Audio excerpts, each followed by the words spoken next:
Everyone thinks they know classroom management. You reward the good, address the bad, and keep it moving, right?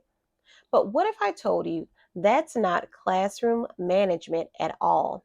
In fact, that mindset might be what's actually causing most of your behavior issues. If your classroom feels like it's constantly in reaction mode, where you are redirecting, reminding, repeating all day long, then you don't need a behavior chart. You need a system. And that's exactly what we're going to build together in this classroom management series. Let's start with your mindset shift. Student behavior inside of your classroom starts with you, not the rules posted on the wall, not the consequence ladder, and not the documentation forms that you're required to fill out by admin. Those are all reactive, and we all deserve better than to spend our days putting out fires. Classroom management begins the moment you decide to stop reacting and start building systems. You've probably heard the phrase, if you fail to plan, plan to fail. But what if I told you that most teachers think they're planning, but what they're really doing is winging it with good intention? It's not enough to have rules. It's not enough to say, these are my expectations. You need a system that is a repeatable, teachable, practiced way of being that makes your classroom run like a well oiled machine.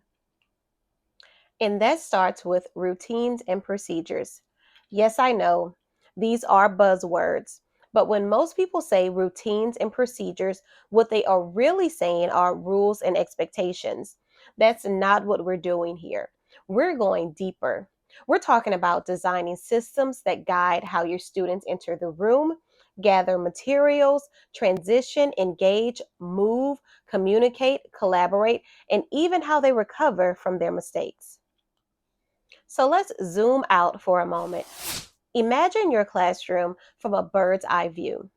Can you picture it? Smooth transitions, students moving with purpose, engaged conversations, tracking the speaker, respectful collaboration, a hum of productive energy. Now ask yourself, are you building toward that intentionally? Or are you hoping that it just clicks once the year starts?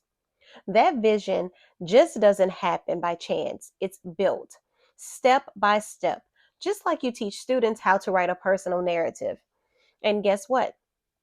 Every classroom system you want to see must be designed, modeled, practiced, and refined.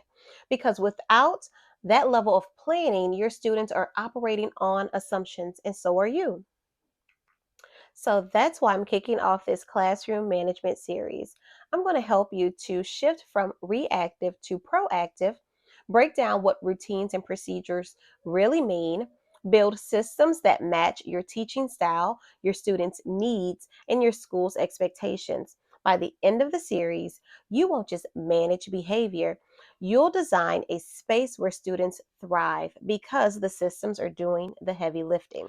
So grab your planner, notebook, and sticky notes because we are about to map out your classroom system by system. So that vision you had, it becomes your reality. So let's build it together. I'll see you in the next video.